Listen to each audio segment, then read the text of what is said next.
Baik, Assalamualaikum warahmatullahi wabarakatuh.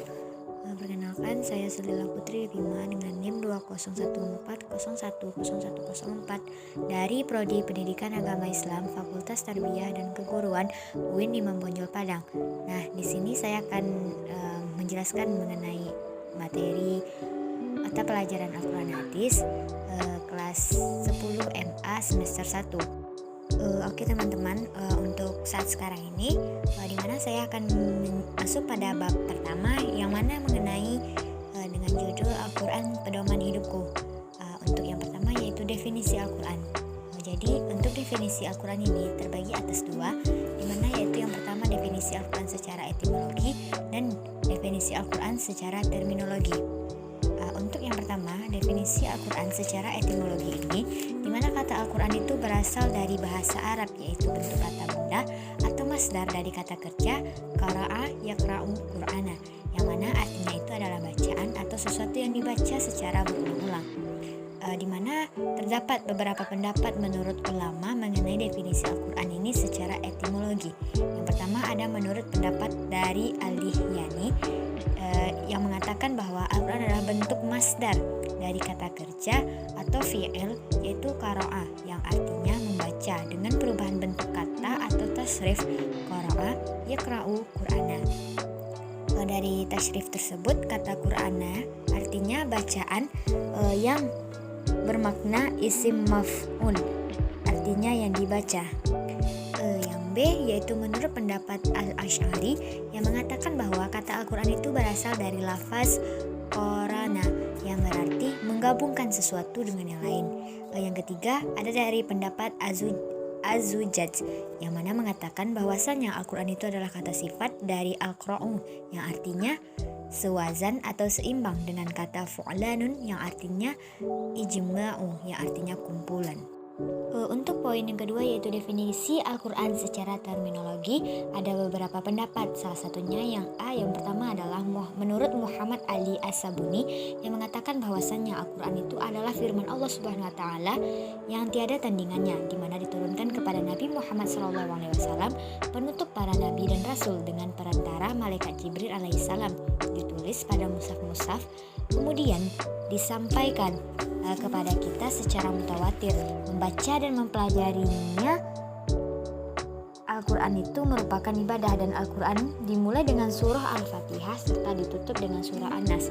Selanjutnya ada bagian B yaitu menurut Dr. Andus Subhi Asalih yang mengatakan bahwa Al-Quran adalah kalam Allah Subhanahu wa taala, merupakan mukjizat yang diturunkan kepada Nabi Muhammad SAW yang ditulis dalam mushaf dan diriwayatkan dengan secara mutawatir serta membacanya termasuk ibadah. Pada bagian C, menurut Syekh Muhammad Khudari Bek yang mana mengatakan bahwasannya Al-Quran adalah firman Allah yang berbahasa Arab diturunkan kepada Nabi Muhammad SAW untuk dipahami isinya, disampaikan kepada kita secara mutawatir, ditulis dalam mushaf, dimulai surah Al-Fatihah dan diakhiri dengan Quran surah An-Nas. Dapat disimpulkan dari pengertian menurut beberapa ahli tersebut bahwasannya Al-Quran adalah wahyu Allah Subhanahu wa taala yang diturunkan kepada Nabi Muhammad SAW dengan perantara malaikat Jibril, disampaikan secara mutawatir, ditulis dalam mushaf dan membacanya termasuk ibadah. Oke, baik teman-teman semuanya, selanjutnya kita masuk kepada poin B, yaitu mengenai hal-hal yang terkait dari definisi Al-Quran, di mana ada beberapa poin, diantaranya yang pertama wahyu Allah, di mana Al-Quran itu merupakan wahyu Allah, bukan ucapan malaikat Jibril ataupun Nabi Muhammad SAW sendiri. Yang kedua ada Al-Quran diterima oleh Nabi Muhammad SAW, di mana Al-Quran ini adalah wahyu yang diturunkan kepada Nabi Muhammad dan di mana wahyu ini diturunkan kepada para nabi dan rasul pilihan. Yang ketiga ada Al-Quran mukjizat terbesar Nabi Muhammad SAW.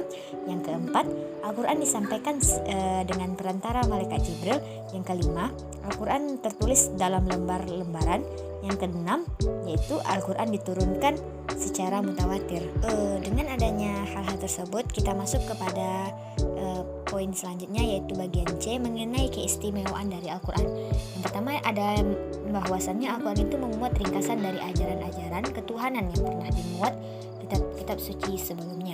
Yang kedua, ajaran-ajaran yang termuat dalam Al-Quran itu adalah kalam Allah yang terakhir untuk memberikan petunjuk dan bimbingan yang benar kepada umat manusia.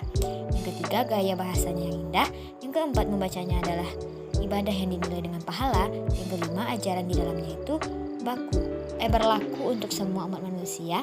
Yang keenam, Al-Quran diturunkan dalam bentuk susunan yang sempurna. Setelah kita belajar mengenai definisi Al-Quran, hal-hal terkait dari definisi Al-Quran dan keistimewaan Al-Quran, untuk poin selanjutnya itu bagian D mengenai perilaku berpegang teguh pada ajaran Al-Quran.